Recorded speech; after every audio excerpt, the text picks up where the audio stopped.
बजे।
में स्वागत आपका। मैं हूं योगेंद्र, आप देख रहे हैं बड़ी खबर। और बड़ी खबर में हम बात करेंगे सियासी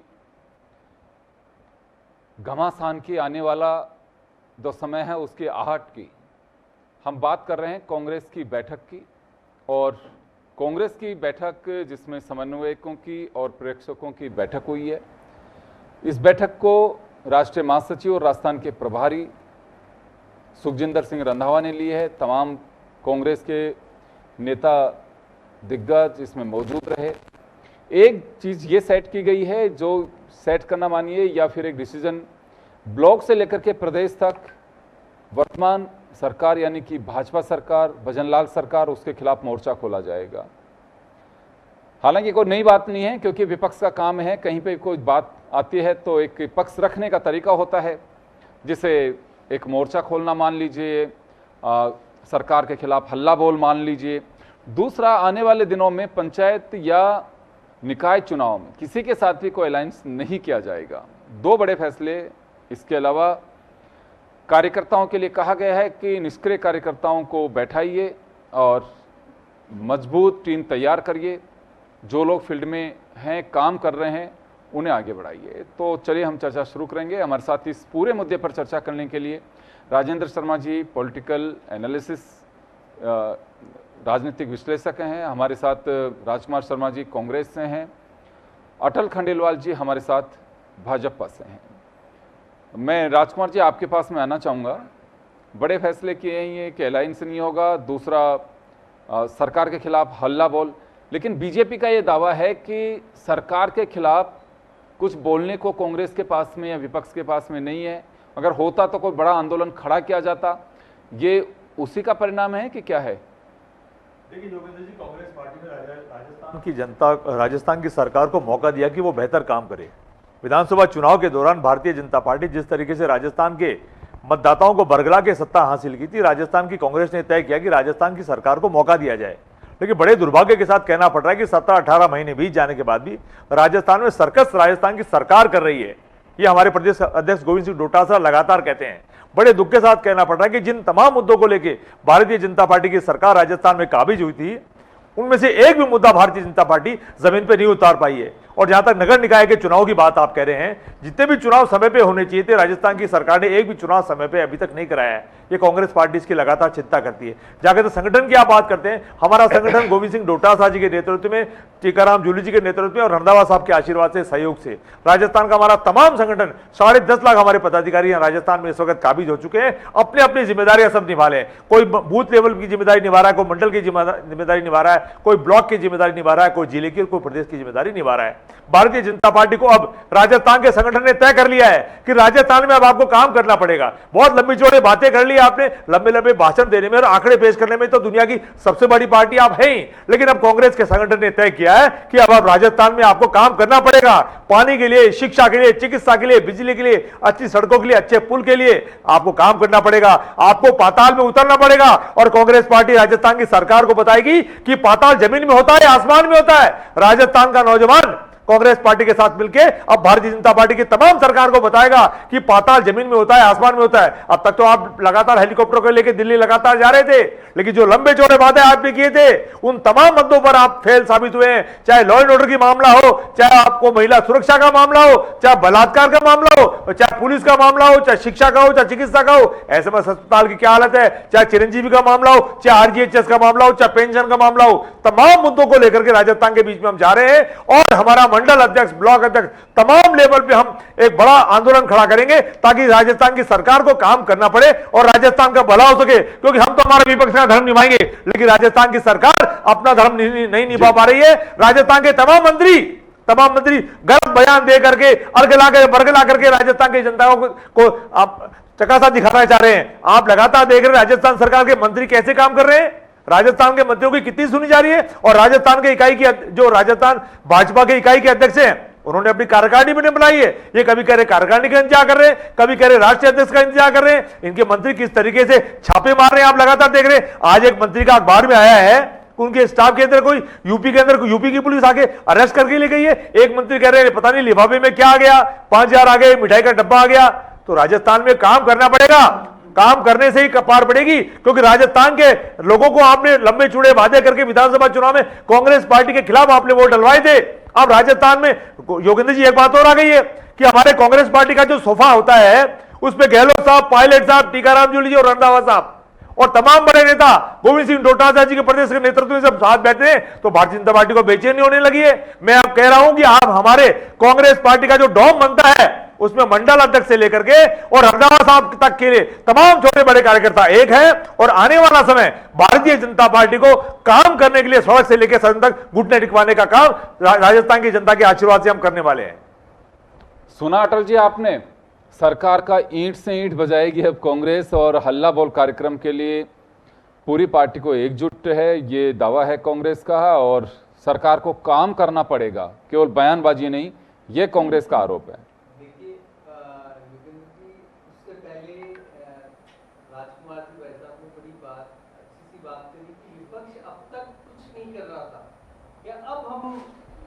जनता के मुद्दों को उठाएंगे, अभी तक वो कुछ नहीं कर रहे थे, ये तो उन्होंने बहुत क्लियर कर दिया। अब देखिए जहां तक मैं आपको बहुत स्पष्ट करूं कि हमारा मुख्य मुद्दा जब हम आए थे तो बेरोजगारों को रोजगार देने का हमारा एक बड़ा मुद्दा था। और हमने माननीय मुख्यमंत्री जी ने कमिटमेंट किया कि वो 4 लाख रोजगार, सरकारी रोजगार वो विद इन, आप ये देखिए कि अगले आने वाले 4 वर्ष में देंगे। ऐसा हुआ भी, पहला ही साल है और आप देख लीजिए करीब 59,000 से ज़्यादा नौकरियां, नियुक्ति पत्र दे दिए गए हैं। 93,000 प्रकाशन में है और 23,000 के करीब उनका विज्ञापन निकलने वाला है।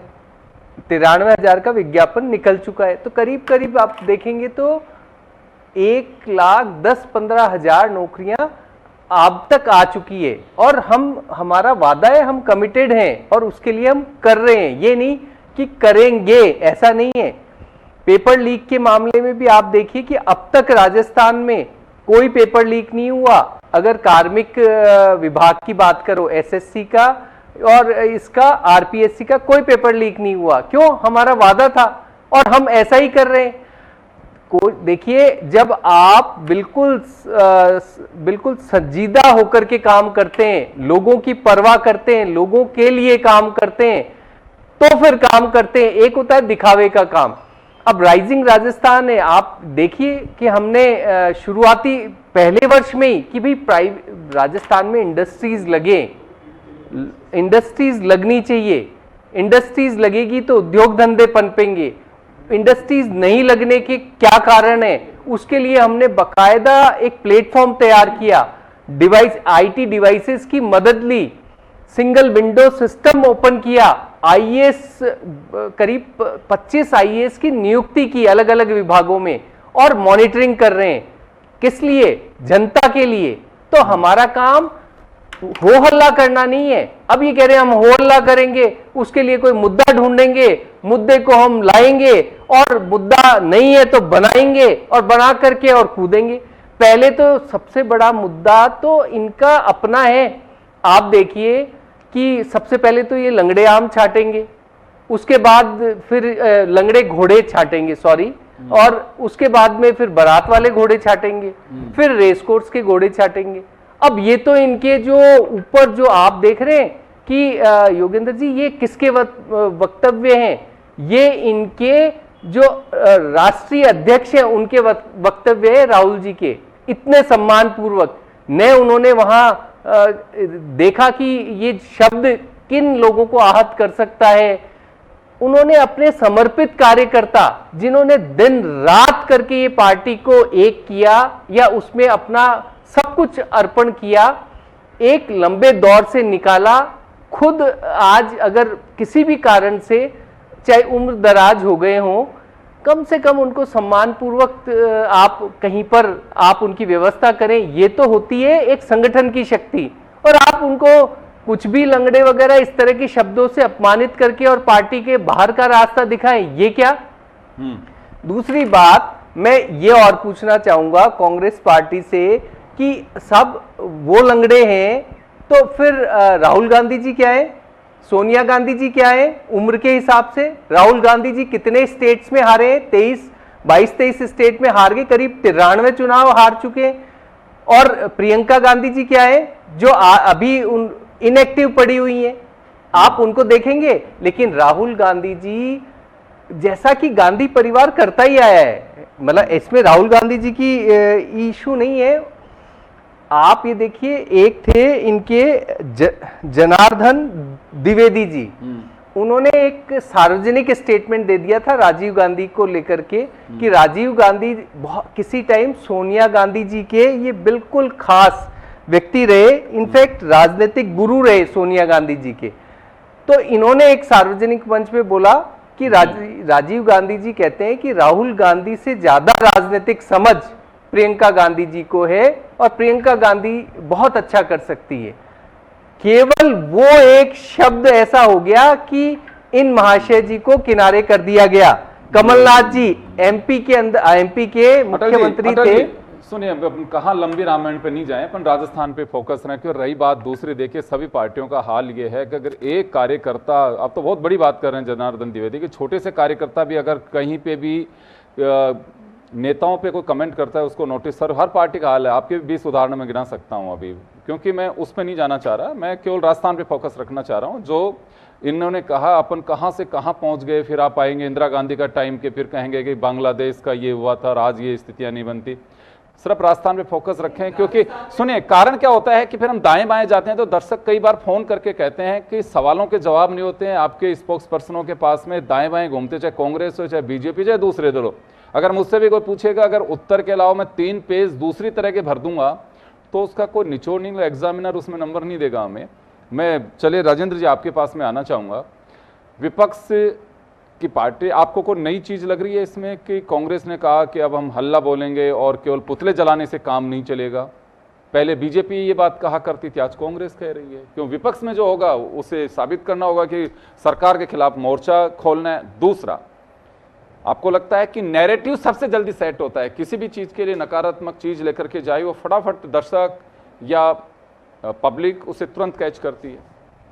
देखिए युगन जी, इसमें कोई भी नई बात नहीं है जी, क्योंकि हर राजनीतिक पार्टी चाहे सत्ता पक्ष हो चाहे विपक्ष हो, जो पार्टी जब विपक्ष में होती है तब वो इस तरह के बात करती है।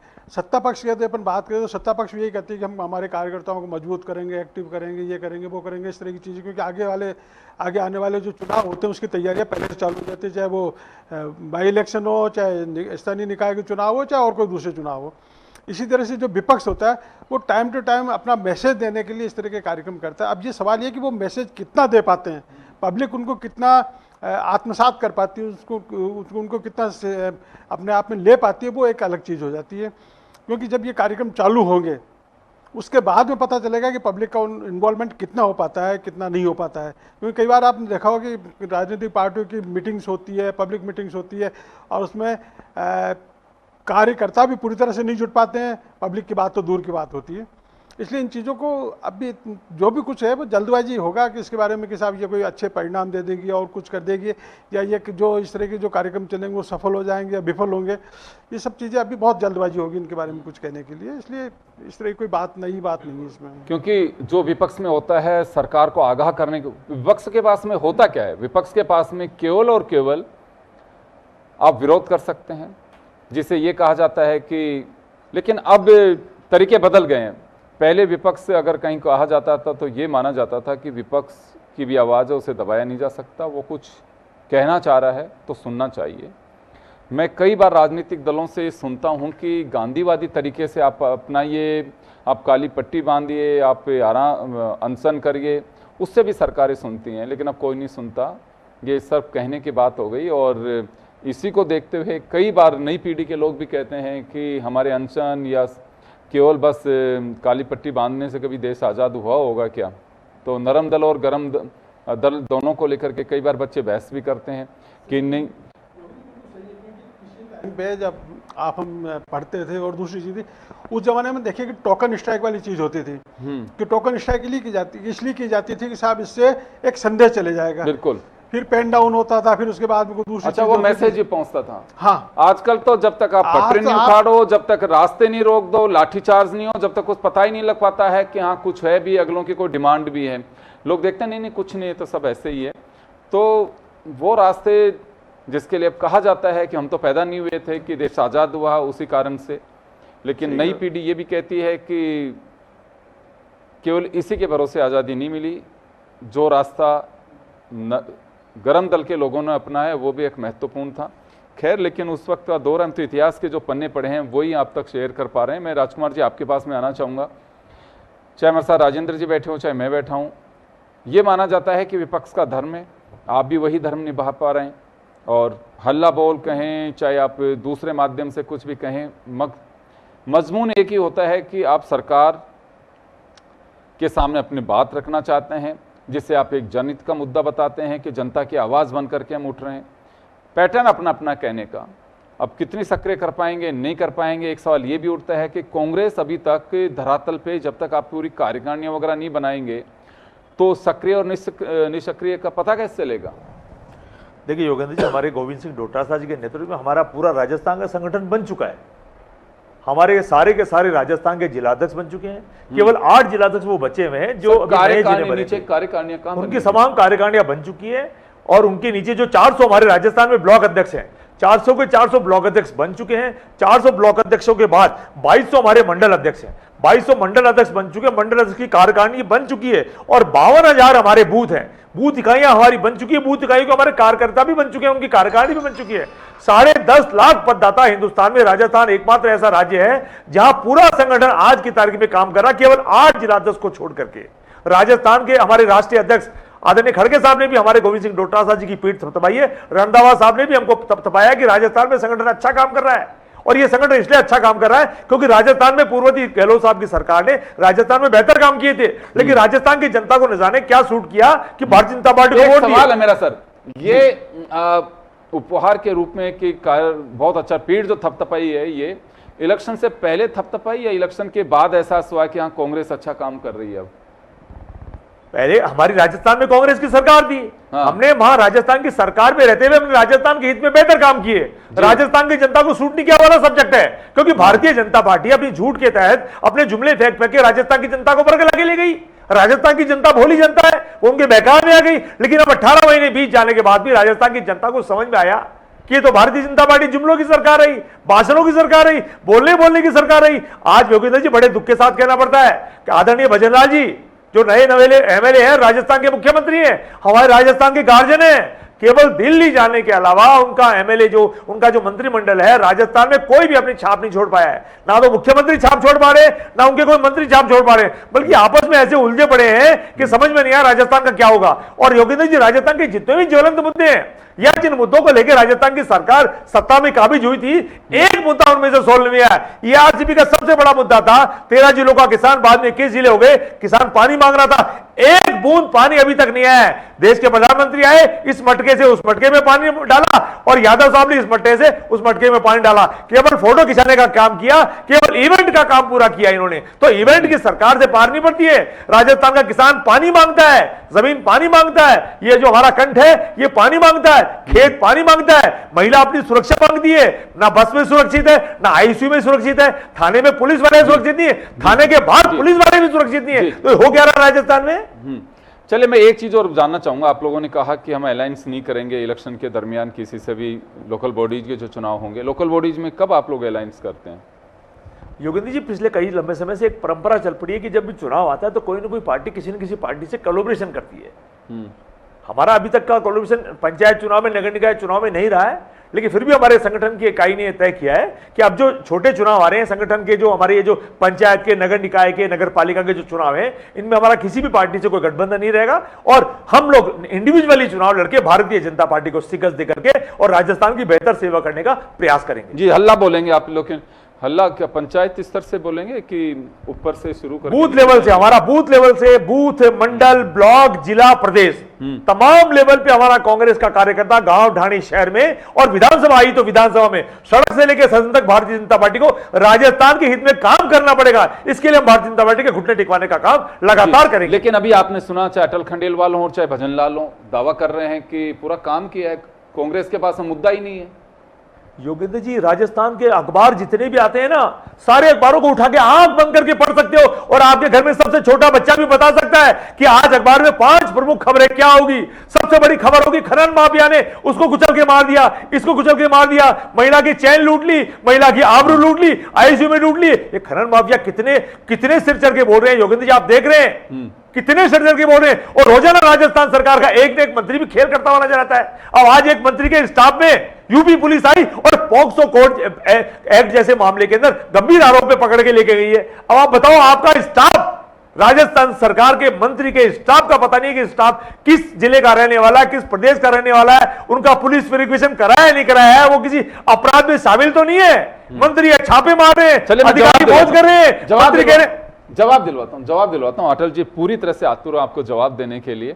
अटल जी, आपने सुना, इकाई यानी कि बूथ से लेकर के प्रदेश तक, सड़क से सदन तक, अब आपको जवाब देना होगा, ये कांग्रेस का कहना है। साहब, अब आपने पिछली बार मेरे को टोक ही दिया कि राजस्थान पर ही सीमित रहो जी। तो अपन राजस्थान की चर्चा करते हैं, दूर तक की चर्चा करेंगे तो बात दूर जाएगी, बिल्कुल, फिर आप टोकेंगे।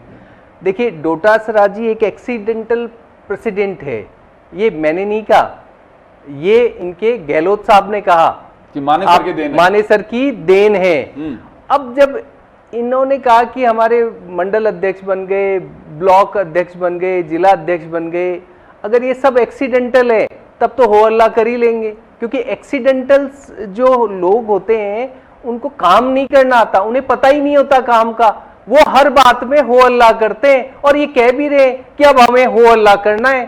तो इनके पास मुद्दे थोड़ी है, नैरेटिव, ये कह रहे हैं कि भाजपा, हमने काम किया था और भाजपा ने नैरेटिव सेट कर दिया। अरे नैरेटिव के मास्टर तो आप हो। ये लोगों ने लोकतंत्र खतरे में है, संविधान खतरे में है, आरक्षण हटाने वाले हैं, ये सारे नारे इन्होंने ही लगाए थे ना, हमने लगाए क्या? ये तो कोई भी बात, अच्छा अभी तक 1.5 साल के अंदर कोई एक सिंगल बात, ऐसा हो नहीं सकता कि भाजपा या कोई भी पार्टी कहीं भी रूलिंग स्टेट में हो, कोई एक काम भी अच्छा नहीं किया हो। लेकिन इनके डोटासरा जी कभी एक कोई विषय उठाकर देख लो, वो केवल नैरेटिव सेट करने के लिए कभी गमछा घुमाएंगे, खुद डांस करेंगे या कार्यकर्ताओं को करवाएंगे। अभी तो इनके पास बहुत सारे, अभी देखो ये कब तक ये कार्यकारिणियां घोषित करते हैं, और कब तक ये छटाई चलती है इनकी, जैसा कि पहले मैंने आपसे कहा कि इनकी छटाई का स्टाइल भी तो अलग है। ये कितने कार्यकर्ताओं का दम घोटेंगे, अब दम कैसे घोटने वाले नहीं, लेकिन जो समर्पित कार्यकर्ता है उन्हें बहुत दुख होता है और गुस्सा भी आता है कि आप जब वो असक्षम हो जाए, मान लो असक्षम, आपकी परिभाषाएं अलग है, लेकिन कोई असक्षम हो भी जाए तो उसको ऐसे किनारा किया जाता है शब्द बोल करके, ये है इशू। और जब आप ऐसे शब्द प्रयोग करते हो तो नए कार्यकर्ता भी क्या सीखते हैं कि एक दिन दुर्दशा हमारी भी ऐसी ही होनी है।